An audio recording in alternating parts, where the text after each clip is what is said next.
Public Key Cryptography. In this video, we are going to see about Public Key Cryptography.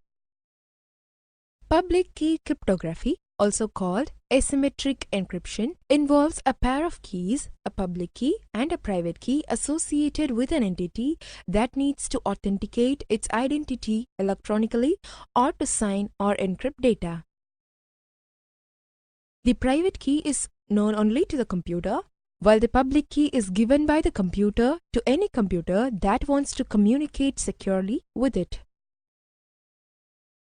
For example, if Alice wants to send a message to Bob, then Alice will encrypt it with Bob's public key, and Bob can decrypt the message with its private key. Principles of Public Key Cryptography. Public key algorithms or asymmetric key rely on one key for encryption and a different but related key for decryption. The public and private key has consequences in key distribution, confidentiality, and authentication. These algorithms have the following important characteristics. It is computationally infeasible to determine the decryption key, only knowledge of the cryptographic algorithm and the encryption key. In addition, some algorithms such as RSA also exhibit the following characteristics. Either of the two related keys can be used for encryption, with the other used for decryption. Public Key Encryption. The public key encryption has the following 6 schemes. Plaintext. This is the readable message or data that is fed into the algorithm as input. Encryption algorithm. The encryption algorithm performs various transformations on the plaintext. Public and private key. This is a pair of keys that have been selected so that if one is used for encryption, the other is used for decryption. Ciphertext. This is the scrambled message produced as output. It depends on the plaintext and the key. Decryption algorithm. This algorithm accepts the ciphertext and the matching key and produces the original plaintext. Essential steps in public key encryption. The essential steps in encryption process are following. Each user generates a pair of keys to be used for the encryption and decryption of messages. Each user places one of the two keys in a public register or other accessible file. This is the public key. The companion key is kept private. If Bob wishes to send a confidential message to Alice, Bob encrypts the message using Alice's public key. When Alice receives the message, she decrypts it using her private key. No other recipient can decrypt the message because only Alice knows Alice's private key. With this approach, all participants have access to public keys and private keys are generated locally by each participant. As long as a user's private key remains protected and secret, incoming communication is secure. At any time, a system can change its private key and publish the companion public key to replace its old public key. Let us take a closer look at the essential elements of a public key encryption scheme. There is some source A for a message which produces a message in plaintext. X is equal to x1, x2 and so on up to xn. The M elements of X are letters in some finite alphabet. The message is intended for destination B.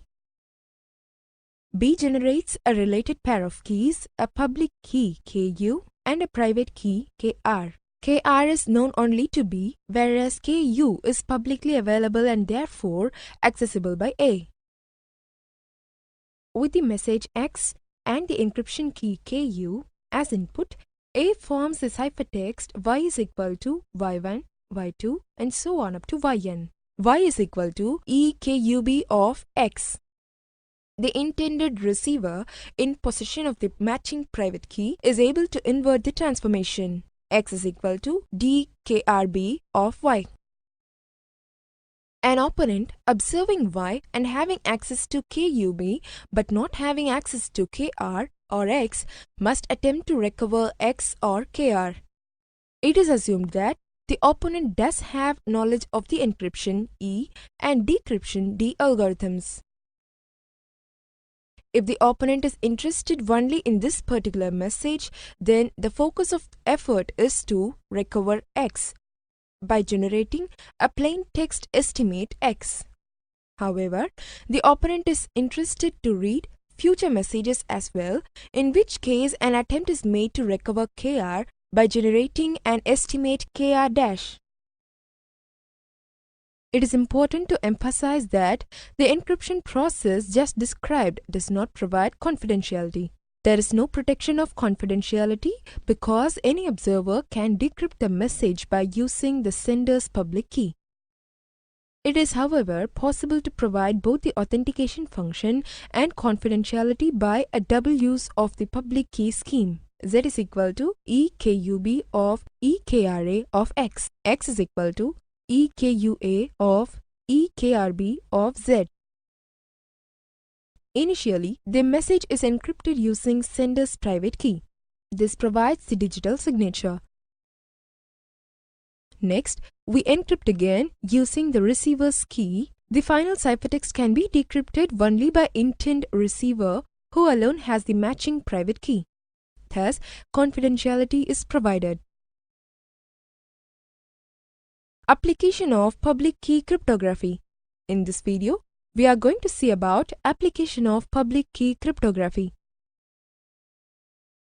Public key systems are characterized by the use of a cryptographic algorithm with two keys, one held private and one available publicly. Depending on the application, the sender uses either the sender's private key or the receiver's public key or both to perform some type of cryptographic function. In broad terms, we can classify the use of public key crypto systems into three categories: encryption or decryption. The sender encrypts a message with the recipient's public key. Digital signature. The sender signs a message with its private key. Signing is achieved by a cryptographic algorithm applied to the message or to a small block of data that is a function of the message. Key exchange. Two sides cooperate to exchange a session key. Several different approaches are possible involving the private keys of one or both parties. Requirements of public key cryptography. In this video, we are going to see about requirements of public key cryptography. It is computationally easy for a party B to generate a pair public key PUB, private key PRB. It is computationally easy for a sender A, knowing the public key and the message to be encrypted, M, to generate the corresponding ciphertext. C is equal to E of PUB, M. It is computationally easy for the receiver B to decrypt the resulting ciphertext using the private key to recover the original message. M is equal to D of PRB, C is equal to D of PRB, E of PUB, M. It is computationally infeasible for an adversary, knowing the public key PUB, to determine the private key PRB. It is computationally infeasible for an adversary, knowing the public key PUB and a ciphertext C, to recover the original message M. Introduction to algorithms. In this video, we are going to see about introduction to algorithms. An algorithm, pronounced algorithm, is a procedure or formula for solving mathematical problems. Public key algorithms are based on mathematical problems which currently admit no efficient solution that are inherent in certain integer factorization, discrete logarithm, and elliptic curve relationships. It is computationally easy for a user to generate their own public and private key pair and to use them for encryption and decryption. The public key may be published without compromising security, whereas the private key must not be revealed to anyone who is authorized to read messages or perform digital signatures. Public key algorithms, unlike symmetric key algorithms, do not require a secure initial exchange of one or more secret keys between the parties. RSA algorithm. In this video, we are going to see about RSA algorithm. The RSA algorithm, named after Ron Revest, Adi Shamir, and Leonard Adleman, is based on a property of positive integers. RSA encryption is a public key encryption technology developed by RSA Data Security. RSA makes use of an expression with exponentials. Plaintext is encrypted in blocks, with each block having a binary value less than some number n. That is, the block size must be less than or equal to log base 2 n plus 1. In practice, the block size is I bits, where 2 power I into 6 n is less than or equal to 2 power I plus 1. Encryption and decryption are of the following form for some plaintext block M and ciphertext block C. C is equal to M power E mod n. M is equal to C power D mod n, which is equal to M power E to the whole power D mod n, is equal to M power E into D mod n. Both sender and receiver must know the value of n. The sender knows the value of E and only the receiver knows the value of D. Thus, this is a public key encryption algorithm with a public key of PU is equal to E, n and a private key of PR is equal to D, n. For this algorithm to be satisfactory for public key encryption, the following requirements must be met. It is possible to find values of E, D, n such that M power E into D mod n is equal to M for all M is less than n. It is relatively easy to calculate M power E mod n and C power D mod n for all values of M less than n. It is infeasible to determine D given E and n. Encryption and decryption of RSA. In this video, we are going to see about encryption and decryption of RSA. Encryption and decryption of RSA. RSA encryption and decryption is done in the integer ring Zn, and modular computations play a central role. RSA encrypts plain text X, where we consider the hit string representing X to be an element in Zn is equal to set 0, 1 and so on up to n-1. As a consequence, the binary value of the plain text X must be less than it. The same holds for the ciphertext. Encryption with a public key and decryption with a private key are as shown below. RSA encryption. Given the public key n, is equal to kpub and the plaintext X, the encryption function is y is equal to e kpub of X is congruent to X power E mod n, where X, Y belongs to Zn. RSA decryption. Given the private key D is equal to kpr and the ciphertext Y, the decryption function is X is equal to dkpr of Y is congruent to Y power D mod n, where X, Y belongs to Zn. In practice, X, Y, N and D are very long numbers, usually 1024-bit long or more. The value E is sometimes referred to as encryption exponent or public exponent, and the private key D is sometimes called decryption exponent or private exponent. If user A wants to send an encrypted message to user B, A needs to have his public key of N, E and B decrypts with his private key D. Even without knowing more details, we can already state a few requirements for the RSA crypto system. Since an attacker has access to the public key, it must be computationally infeasible to determine the private key D given the public key values E and N. Since X is only unique up to the size of the modulus N, we cannot encrypt more than L bits with one RSA encryption, where I is the bit length of N. It should be relatively easy to calculate X per E mod N, that is to encrypt, and Y per D mod N, that is to decrypt. This means we need a method for fast exponentiation with very long numbers. For a given N, there should be many private key or public key pairs, otherwise an attacker might be able to perform a brute force attack. It turns out that this requirement is easy to satisfy.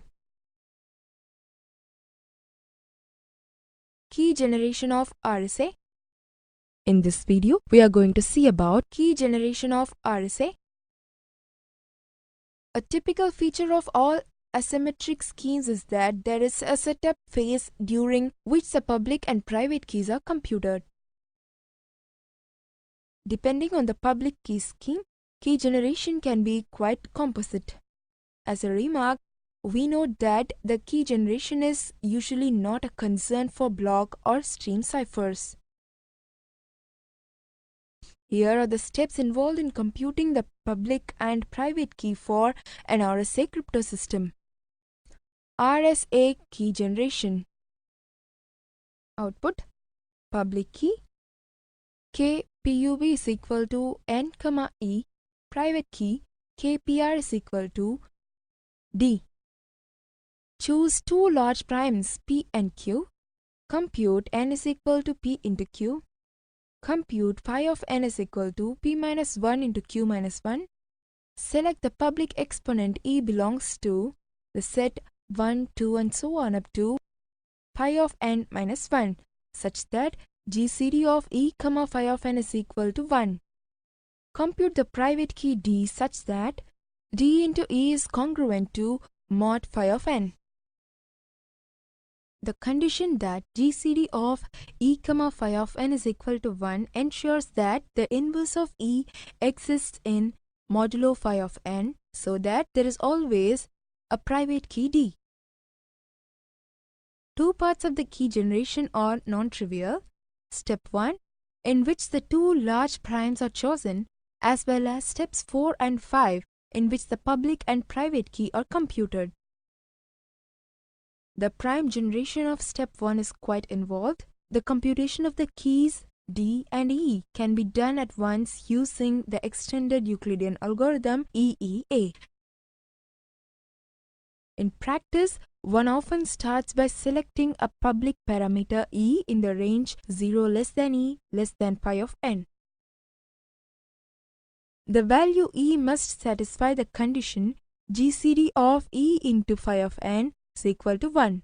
We apply the EEA with the input parameters N and E and obtain the relationship GCD of phi of N, E is equal to S into phi of N plus T into E. If GCD of E, phi of N is equal to 1, we know that E is a valid public key. Moreover, we also know that the parameter T computed by the extended Euclidean algorithm is the inverse of E, and thus D is equal to T mod phi of N. In case that E and phi of N are not relatively prime, we simply select it new value for E and repeat the process. Note that the coefficient S of the EEA is not required for RSA and does not need to be computed. Attacks on RSA. The RSA function is an example of a one-way trapdoor function. It is not known to be easily invertible without the trapdoor D. General attacks on RSA involve trying to compute D or some other way to get to M. RSA security depends on the computation to be unreasonable for the factoring of n and computing the ETH roots modulo n. There are 4 possible approaches to attack the RSA algorithm. They are brute force, mathematical attacks, timing attacks, chosen ciphertext attacks. Brute force. This involves trying all possible private keys. Mathematical attacks. There are several approaches, all equivalent in effort to factoring the product of 2 primes. Timing attacks. These depend on the running time of the decryption algorithm. Chosen ciphertext attacks. This type of attack exploits properties of the RSA algorithm. Diffie-Hellman key exchange. In this video, we are going to see about Diffie-Hellman key exchange. Diffie-Hellman key exchange DH to the power NB1 is a specific method of exchanging keys. It is one of the earliest practical examples of key exchange implemented within the field of cryptography. The Diffie-Hellman key exchange method allows 2 parties that have no prior knowledge of each other to jointly establish a shared secret key over an insecure communication channel. This key can be used to encrypt subsequent communications using asymmetric key cipher. It is a type of key exchange. Process of Diffie-Hellman algorithm. The Diffie-Hellman algorithm depends for its effectiveness on the difficulty of computing discrete logarithms. Briefly, we can define the discrete logarithm in the following way. A mod p, a square mod p, and so on up to a power n minus 1 mod p. First, we define a primitive root of a prime number p as 1 whose powers generate all the integers from 1 to p minus 1. That is, if a is a primitive root of the prime number p, then the numbers b is equal to a power I mod p, where 0 less than or equal to I greater than or equal to p minus 1. For any integer b and a primitive root a of prime number p, one can find a unique exponent I such that the exponent I is referred to as the discrete logarithm or index of b for the base a mod p. This value is denoted as ind a, p of b. Suppose the users A and B wish to exchange a key. User A selects a random integer xa less than q and computes ya is equal to a power xa mod q. Similarly, user B independently selects a random integer xb is less than q and computes yb is equal to a power xn mod q. Each side keeps the x value private and makes the y value available publicly to the other side. User A computes the key as k is equal to yb to the power xa mod q, and user B computes the key as k is equal to ya to the power xb mod q. These two calculations produce identical results. K is equal to yb to the power xb mod q. A power xb mod q to the power xa mod q. A power xb to the whole power xa mod q. A power xb into xa mod q. A power xa to the power of xb mod q. A power xa mod q to the power xb mod q. Ya to the power xb mod q. Thus, the two sides have exchanged a secret key. Furthermore, because XA and XB are private, an opponent only has the following ingredients to work with Q, A, YA and YB. Thus, the opponent is forced to take a discrete logarithm to determine the key. For example, attacking the secret key of user B, the opponent must compute XB is equal to IND A, Q of YB. The opponent can then calculate the key K in the same manner as user B calculates it. The security of the Diffie-Hellman key exchange lies in the fact that while it is relatively easy to calculate exponentials modulo A prime, it is very difficult to calculate discrete logarithms. For large primes, the latter task is considered infeasible. Example of Diffie-Hellman key exchange. Key exchange is based on the use of the prime number Q is equal to 97 and a primitive root of 97. In this case, A is equal to 5. Select A and B secret keys. XA is equal to 36 and XB is equal to 58 respectively. Each computes its public key. YA is equal to 5 power 36 is equal to 50 mod 97.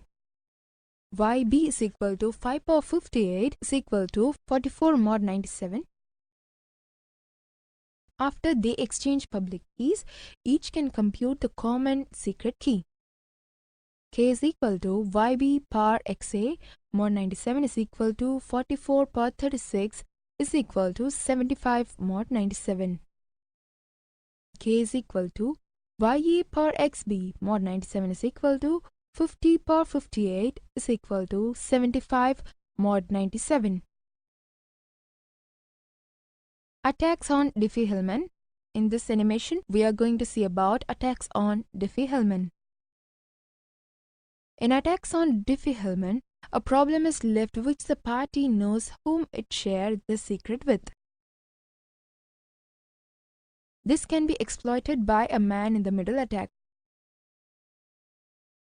The attacker M inserts itself on the communications path between A and B, replies to A when A initiates a protocol run, and at the same time starts a protocol run with B where M pretends to be A. Principals A and B might believe they have established a shared key.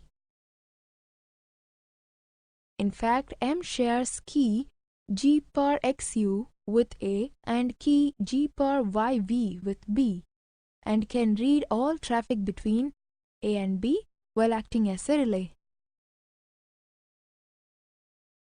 Digital signature standards. In this video, we are going to learn about digital signature standards.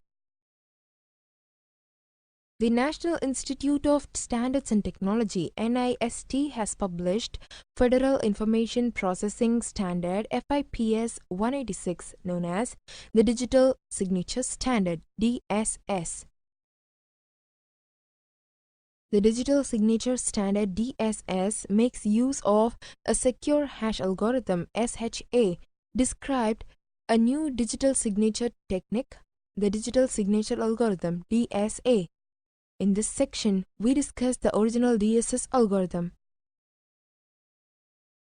The DSS approach. The RSA approach, the message to be signed is given as input to a hash function that produces a secure hash code of fixed length.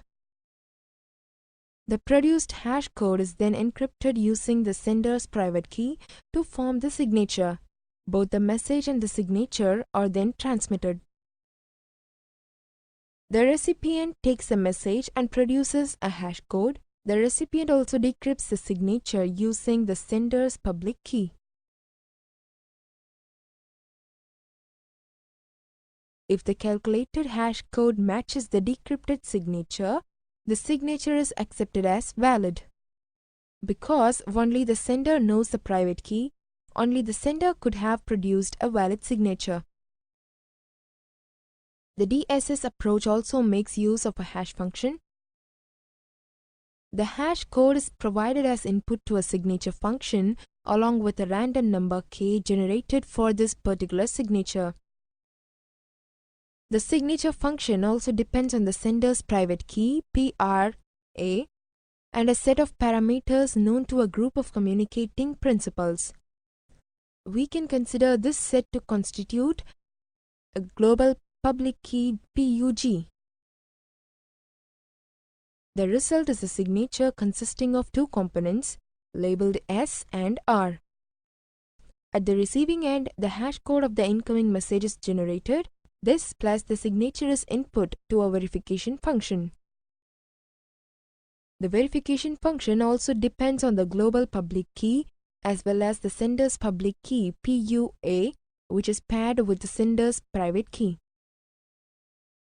The output of the verification function is a value that is equal to the signature component or if the signature is valid. The signature function is such that only the sender with knowledge of the private key could have produced the valid signature. Digital signature algorithm. In this video, we are going to learn about digital signature algorithm. The DSA is based on the difficulty of computing discrete logarithms and is based on schemes originally presented by Elgamal and Sknor. The DSA signature scheme has advantages, being both smaller, that is 320 versus 1024-bit, and faster over RSA. Unlike RSA, it cannot be used for encryption or key exchange. Nevertheless, it is a public key technique. DSA typically uses a common set of global parameters PQG for a community of clients. The structure of the algorithm as revealed here is quite interesting.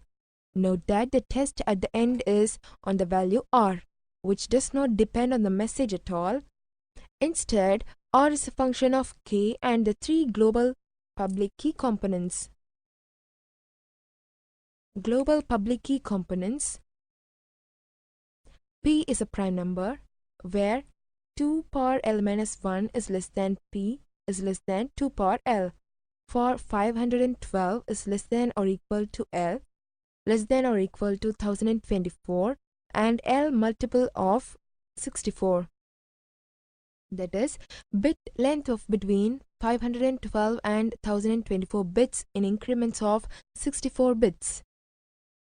Q is the prime divisor of P minus 1, where 2 power 159 is less than Q is less than 2 power 160. That is, bit length of 160 bits. G is h power P minus 1 divided by Q mod P, where h is any integer with 1 less than h less than P minus 1, such that h of P minus 1 by Q mod P is greater than 1. X is a user's private key of random or pseudo-random integer with 0 less than x less than q, and y is the user's public key, that is y is equal to g power x mod p. K is the user's per message secret key of random or pseudo-random integer with 0 less than k less than q. Signing. R is equal to g power k mod p into mod q. S is equal to k inverse of h of m plus xr into mod q. Signature is equal to R, S. Verifying. W is equal to S dash of inverse mod q. U1 is equal to h of m dash into W into mod q. U2 is equal to R dash into W into mod q. V is equal to G power U1 Y power U2 mod P into mod Q. The receiver generates a quantity V that is a function of the public key components, the sender's public key, and the hash of the incoming message. If this quantity matches the R component of the signature, then the signature is validated. Test. V is equal to R dash, where M is the messages to be signed. H of M is hash of M using SHE1 and M dash, R dash, S dash are received versions of M, R, S. Note that the difficulty of computing discrete logs is why it is infeasible for an opponent to recover K from R or X from S. The structure of this function is such that the receiver can recover R using the incoming message and signature, the public key of the user, and the global public key. Elliptic Curve Cryptography ECC.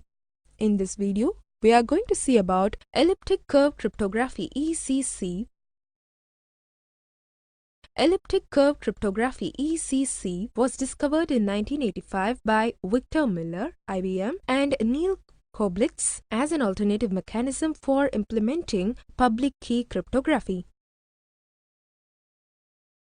Public key algorithms create a mechanism for sharing keys among large numbers of participants or entities in a complex information system. Unlike other popular algorithms such as RSA, ECC is based on discrete logarithms that is much more difficult to challenge at equivalent key lengths. Elliptic curves. Elliptic curves are not ellipses. They are so named because they are described by cubic equations similar to those used for calculating the circumference of an ellipse. In general, cubic equations for elliptic curves take the form y square plus axy plus by is equal to x cube plus cx square plus dx plus e, where a, b, c, d, and e are real numbers that satisfy some simple conditions. Also included in the definition of any elliptic curve is a single element denoted 0 and called a point at infinity or the 0 point. Such equations are said to be cubic or of degree 3 because the highest exponent they contain is a 3. A form of addition can be defined for an elliptic curve, which in its short form is stated as follows. If 3 points on an elliptic curve lie on a straight line, their sum is 0. From this definition, we can define the rules of addition over an elliptic curve. 0 serves as the additive identity. Thus, 0 is equal to minus 0 for any point P on the elliptic curve. P plus 0 is equal to P. A vertical line meets the curve at 2 points with the same x coordinate. Say P1 is equal to x comma y and minus P1 is equal to x comma minus y. It also meets the curve at the infinity point.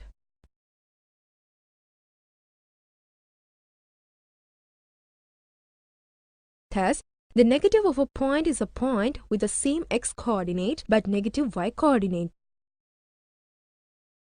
To add 2 points, Q and R with different x coordinates, draw a straight line between them and find the third point of intersection P1. It is easily seen that there is a unique point P1, that is a point of intersection, unless the line is tangent to the curve at either Q or R1, in which case we take P1 is equal to Q or P1 is equal to R respectively. Then note that Q plus R plus P1 is equal to 0 and so Q plus R is equal to minus P1. To double a point Q, draw the tangent line and find the other point of intersection S. Then Q plus Q is equal to 2Q, which is equal to minus S. Encryption and decryption of elliptic curve. In this video, we are going to see about encryption and decryption of elliptic curve. Several approaches to encryption-decryption using elliptic curves have been analyzed. The first task in this system is to encode the plaintext message M to be sent as an XY point PM. It is a point PM that will be encrypted as a ciphertext and subsequently decrypted. Note that we cannot simply encode the message as the x or y coordinate of a point because not all such coordinates are in E of A, B. As with the key exchange system, an encryption-decryption system requires a point G and an elliptic group EP of AB as parameters. Each user A selects a private key NA and generates a public key PA is equal to NA into G. To encrypt and send a message PM to B, A chooses a random positive integer K and produces the ciphertext CM consisting of the pair of points. CM is equal to KC PM plus K into PB. Note that A has used B's public key PM. To decrypt the ciphertext, B multiplies the first point in the pair by B's secret key and subtracts the result from the second point. PM plus K into PB minus NB of KG is equal to PM plus K into NB into G minus NB of KG is equal to PM. A has masked the message PM by adding KPB to it. Nobody but A knows the value of K. So, even though PB is a public key, nobody can remove the mask KPB. However, A also includes a clue which is enough to remove the mask if one knows the private key NB. For an attacker to recover the message, the attacker would have to compute K given G and KG, which is assumed hard. Security of elliptic curve. The security of ECC depends on how difficult it is to determine K given KP and P. This is referred to as the elliptic curve logarithm problem. The fastest known technique for taking the elliptic curve logarithm is known as the Pollard row method. Below table compares the efficiency of this method with factoring a number into two primes using the general number field sieve. As already seen, smaller key size can be used for ECC compared to RSA. Furthermore, for equal key lengths, the computational effort required for ECC and RSA is comparable. Thus, there is a computational advantage to using ECC with a shorter key length than a comparably secure RSA. One-way hash function and message digest. In this video, we are going to see about one-way hash function and message digest, an algorithm that turns messages or text into a fixed string of digits, usually for security or data management purposes. The one-way means that it's nearly impossible to derive the original text from the string. A one-way hash function is used to create digital signatures, which in turn identify and authenticate the sender and message of a digitally distributed message. Message digest. Message digest functions, also called hash functions, are used to produce digital summaries of information called message digests. Message digest, also called hashes, are commonly 128 bits to 160 bits in length and provide a digital identifier for each digital file or document. Message digest functions are mathematical functions that process information to produce a different message digest for each unique document. Identical documents have the same message digest, but if even one of the bits for the document changes, the message digest changes. MD5 Message Digest Algorithm. The MD5 Message Digest algorithm was developed by Ron Rivest at MIT. MD5 was the most widely used secure hash algorithm. The algorithm takes as input a message of arbitrary length and produces as output a 128-bit message digest. The input is processed in 512-bit blocks. The processing consists of the following steps. Step 1. Append padding bits. The message is padded so that its length in bits is congruent to 448 modulo 512. Length is equal to 448 mod 512.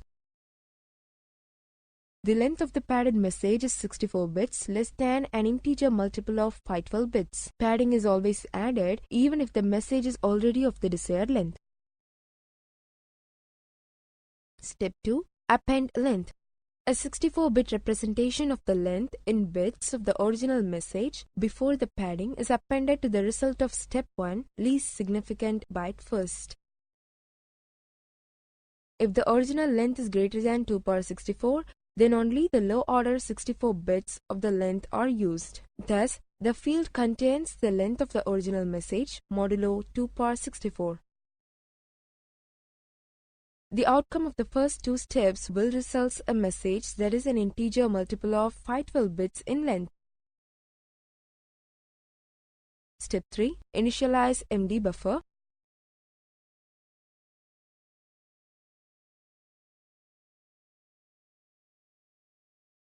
A 128-bit buffer is used to hold intermediate and final results of the hash function.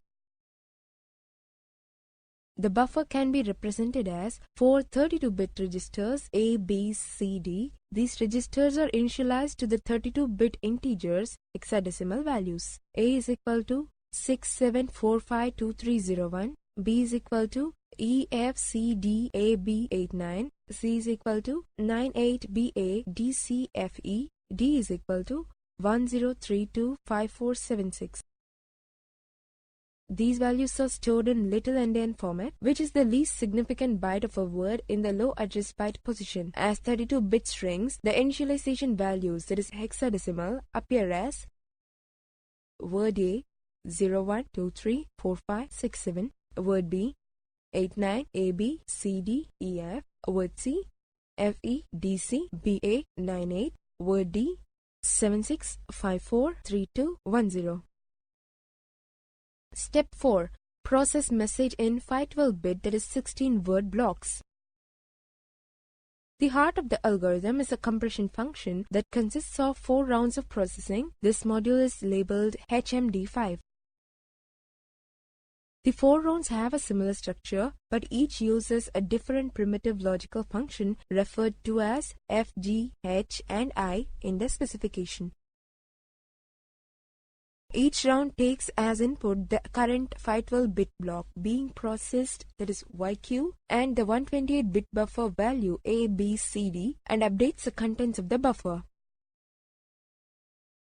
Each round also makes use of 1/4 of a 64-element table T64 constructed from the sign function. The ith element of T, denoted T of I, has the value equal to the integer part of 2 power 32 into ABS sin I, where I is in radians. Because ABS sin I is a number between 0 and 1, each element of T is an integer that can be represented in 32 bits. The table lists the values of T. The output of the 4th round is added to the input to the first round, CVQ, to produce CVQ plus 1. The addition is done independently for each of the 4 words in the buffer, with each of the corresponding words in CVQ using addition modulo 2 power 32. Step 5. Output. After all L512-bit blocks have been processed, the output from the Lth stage is 128-bit message digest. We can summarize the behavior of MD5 as follows. CV0 is equal to IV. CVQ plus 1 is equal to sum 32 of CVQ RF1 of YQ RFH of YQ RFG of YQ RFF YQ CVQ. MD is equal to CVL, where IV is equal to initial value of the ABCD buffer defined in step 3. YQ is equal to the qth 512-bit block of the message. L is equal to the number of blocks in the message, including padding and length fields. CVQ is equal to chaining variable processed with the qth block of the message. RF is equal to round function using primitive logical function X. MD is equal to final message digest value. Sum 32 is equal to addition modulo 2 par performed separately on each word of the pair of inputs. MD5 compression function. In this video, we are going to see about MD5 compression function. Let us look in more detail at the logic in each of the 4 rounds of the processing of one 512-bit block. Each round consists of a sequence of 16 steps operating on the buffer ABCD. Each step is in the form A is equivalent to B plus A plus G of B C D plus X of K plus T of I to the left by S, where A, B, C, D is the 4 words of the buffer in a specified order that varies across steps. G is equal to one of the primitive functions f, g, h, I. To the left of S means circular left shift rotation of the 32-bit argument by S bits. Xk is equal to m of qx 16 plus k is equal to the kth 32-bit word in the qth 512-bit block of the message. Ti is equal to the ith 32-bit word in matrix T. Plus is equal to addition modulo 2 par 32. The order in which the 4 words A, B, C, D are used produces a word-level circular right shift of one word for each step. One of the 4 primitive logical functions is used for each of the 4 rounds of the algorithm. Each primitive function takes 3 32-bit words as input and produces a 32-bit word output. Each function performs a set of bitwise logical operations, that is, the nth bit of the output is a function of the nth bit of the 3 inputs. Secure hash algorithm SHA. In this animation, we are going to learn about secure hash algorithm. From the brute force attack point of view, MD5 is now vulnerable to bird attacks that require on the order of effort of 2 par 64. As a result, there is a need to replace the popular MD5 with a hash function that has a longer hash code and is more resistant to known methods of cryptanalysis. Hence, it gave emergence to SHA-1 and RIPE-MD 160. Its secure hash algorithm SHA was developed by the National Institute of Standards and Technology (NIST) and published as a Federal Information Processing Standard FIPS PUB 180 in 1993. A revised version was issued as FIPS PUB 181 in 1995 and is generally referred to as SHA-1.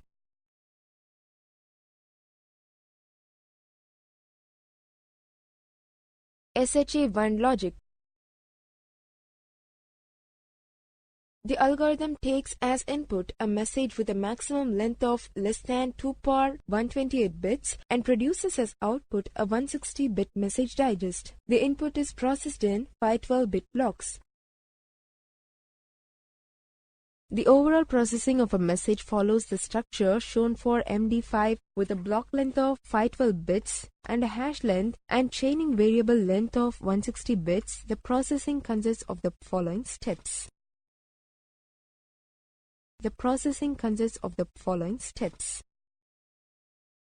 Step 1. Append padding bits. The message is padded so that its length is congruent to 448 modulo 512. Length is equal to 448 modulo 512. Padding is always added even if the message is already of the desired length. Thus, the number of padding bits is in the range of 1 to 512. The padding consists of a single I bit followed by the necessary number of O bits. Step 2. Append length. A block of 64 bits is appended to the message. This block is treated as an unsigned 64-bit integer, most significant byte first, and contains the length of the original message before the padding. Step 3. Initialize MD buffer. A 160-bit buffer is used to hold intermediate and final results of the hash function. The buffer can be represented as 5 32-bit registers A, B, C, D, E. These registers are initialized to the following 32-bit integers, hexadecimal values. A is equal to 67452301, B is equal to EFCDAB89, C is equal to 98BADCFE, D is equal to 10325476, E is equal to C3D2EIFO. Note that the four values are the same as those used in MD5. However, in the case of SHE1, these values are stored in big endian format, which is the most significant byte of a word in a low address byte position. As 32-bit strings, the initialization values in hexadecimal appear as follows. Word A 67452301, word B EFCDAB89, word C 98BADCFE, word D 10325476, word E C3D2EIFO. Step 4. Process message in 512-bit 16-word blocks. The heart of the algorithm is a module that consists of 4 rounds of processing of 20 steps each. The 4 rounds have a similar structure, but each uses a different primitive logical function which we refer to as F1, F2, F3, and F4.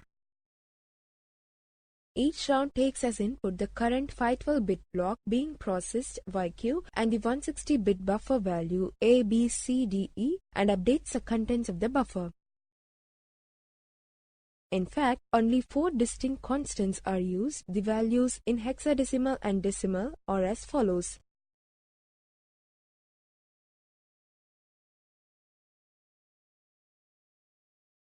The output of the 4th round, 80th step, is added to the input to the first round CVQ to produce CVQ plus 1.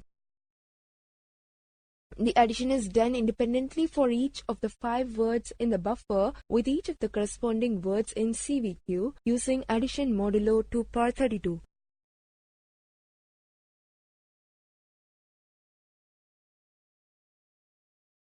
After all L 512-bit blocks have been processed, the output from the L stage is the 160-bit message digest. We can summarize the behavior of SHE1 as follows. CV0 is equal to IV, CVQ plus 1 is equal to sum 32 of CVQ A, B, C, D, E. MD is equal to CVL, where IV is equal to initial value of the A, B, C, D, E buffer defined in step 3. A, B, C, D, E, Q is equal to the output of the last round of processing of the Qth message block. L is equal to the number of blocks in the message including padding and length fields. Sum 32 is equal to addition modulo 2 power 32 performed separately on each word of the pair of inputs. MD is equal to final message digest value. SHE1 compression function. In this animation, we are going to learn about SHE1 compression function. The more detail of the logic in each of the 80 rounds of the processing of 512-bit block A, B, C, D, E is equivalent to E plus F of T, B, C, D plus S power phi of A plus WT plus KT A S power 30 of B, C, D, where A, B, C, D, E are the 5 words of the buffer. T is the step number where 0 less than or equal to T less than or equal to 79. F of T, B, C, D is equal to primitive logical function for step T. S power K is equal to circular left shift rotation of the 32-bit argument by K bits. WT is equal to a 32-bit word derived from the current 512-bit input block. KT is equal to an additive constant. 4 distinct values are used as defined previously. Plus is addition modulo 2 power 32. Each primitive function takes three 32-bit words as input and produces a 32-bit word output. Each function performs a set of bitwise logical operators, that is, the nth bit of the three inputs. The logical operators AND, OR, NOT, XOR are represented by the symbols as only three functions are used. For 0 less than or equal to t less than or equal to 19, the function is the conditional function if B then C else D. For 20 less than or equal to t less than or equal to 39 and 60 less than or equal to t less than or equal to 79, the function produces a parity bit. For 40 less than or equal to t less than or equal to 59, the function is true if 2 or 3 of the arguments are true. It remains to indicate how the 32-bit word values W are derived from the 512-bit message. The first 16 values of W are taken directly from the 16 words of the current block. The remaining values are defined as follows. Wt is equal to S power 1 of Wt minus 16 XOR with Wt minus 14 XOR with Wt minus 8 XOR with Wt minus 3. Thus, in the first 16 steps of processing, the value of W is equal to the corresponding word in the message block. For the remaining 64 steps, the value of W consists of the circular left shift by 1 bit of the XOR of 4 of the preceding values of Wt. This is a notable difference from MD5 and RIPE MD160, both of which use one of the 16 words of a message block directly as input to each step function. Only the order of the words is permuted from round to round. SHA1 expands the 16 block words to 80 words for use in the compression function. This introduces a great deal of redundancy and interdependence to the message blocks that are compressed, which complicates the task of finding a different message block that maps to the same compression function output. Digital signature. In this video, we are going to learn about digital signature. Digital signature. A digital signature is a mathematical model for illustrating the authenticity of a digital message or document. A valid digital signature gives a recipient reason to believe that the message was created by a known sender and that it was not changed during transmission. Digital signatures are mostly used for software distribution, financial transactions, and in some other cases where it is important to detect forgery or tampering. Properties. Message authentication protects two parties who swapping messages from any third party. However, it does not protect the two parties against each other. Several forms of dispute between the two are possible. Generic model of digital signature process. For example, consider that Bob sends authenticated message to Alice. Essential elements of digital signature process. The digital signature should have the following properties. It should verify the author and the date and time of the signature. It should authenticate the contents at the time of the signature. It must be verifiable by third parties to resolve disputes. Digital signature requirements. Signature should be a bit pattern, depends on the message being signed. The signature should utilize a few information unique to the sender to avoid both forgery and denial. It should be comparatively simple to produce the digital signature. It should be comparatively simple to identify and validate this digital signature. It should be computationally infeasible to forge a digital signature, either by constructing a new message for an existing digital signature or by constructing a fraudulent digital signature for a given message. It should be realistic to hold a copy of the digital signature in storage. Types of digital signatures.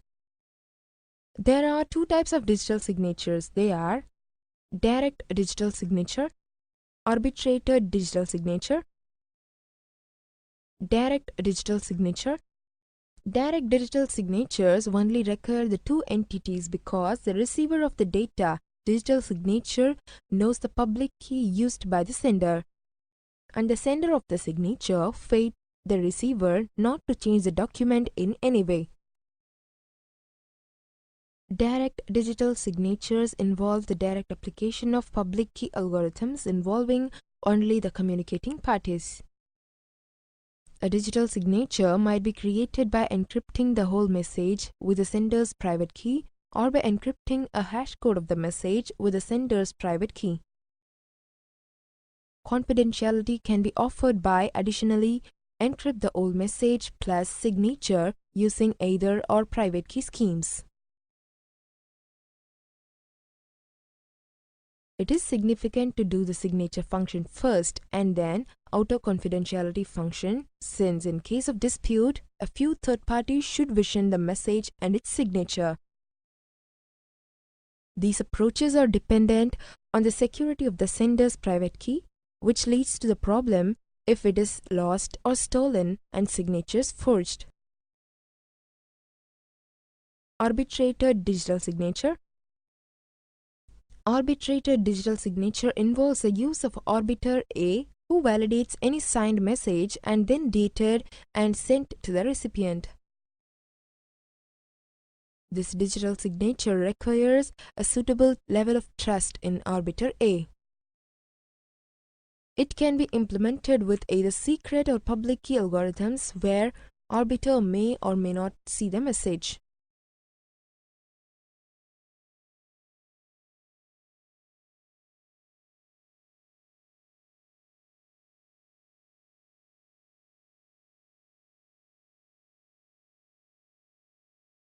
Introduction to Public Key Infrastructure (PKI). In this video, we are going to see about Introduction to Public Key Infrastructure (PKI).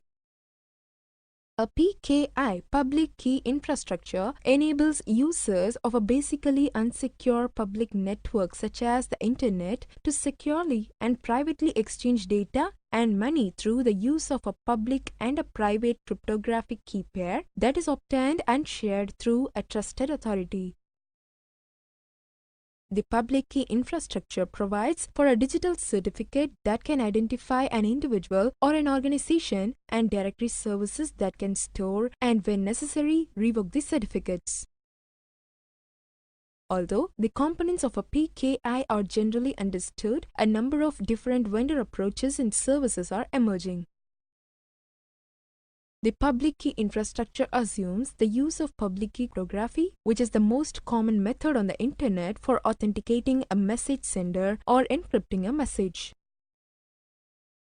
Traditional cryptography has usually involved the creation and sharing of a secret key for the encryption and decryption of messages.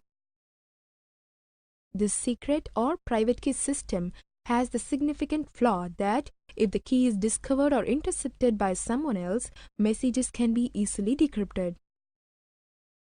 For this reason, public key cryptography and the public key infrastructure is the preferred approach on the Internet. A public key infrastructure consists of a certificate authority, CA, that issues and verifies digital certificate. A certificate includes the public key or information about the public key. A registration authority, RA, that acts as the verifier for the certificate authority before a digital certificate is issued to the requester. One or more directories where the certificates with their public keys are held. A certificate management system. Digital certificates. In this video, we are going to see about digital certificates. A digital certificate is an electronic passport that allows a person, computer, or organization to exchange information securely over the Internet using the public key infrastructure (PKI). A digital certificate may also be referred to as a public key certificate. Like a passport, a digital certificate provides identifying information, is forgery resistant, and can be verified because it was issued by an official trusted agency.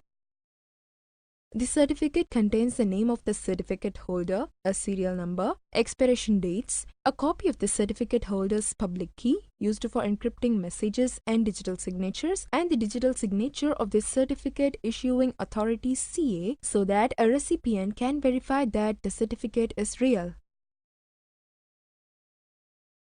Certificate authorities. In this video, we are going to see about certificate authorities. A digital certificate is issued by a certification authority CA utilizing a hierarchical public key infrastructure PKI can be used to authenticate a sender's identity for spontaneous. A certificate may be obtained by applying to some issuing party called a CA. This may be either a company that specializes in issuing digital certificates or a private organization that requires users to submit a certificate it has previously issued as proof of digital identity. The CA should take reasonable steps to confirm the identity of applicants before issuing a certificate and should undertake various maintenance tasks throughout a certificate's lifetime. These include the revocation of any certificate whose private key has been compromised or whose holder has left the issuing organization. Most importantly, the CA should ensure that its own private keys are never revealed, as this would allow an attacker to issue bogus certificates under the issuer's name, thereby casting doubt on every certificate emanating from that CA.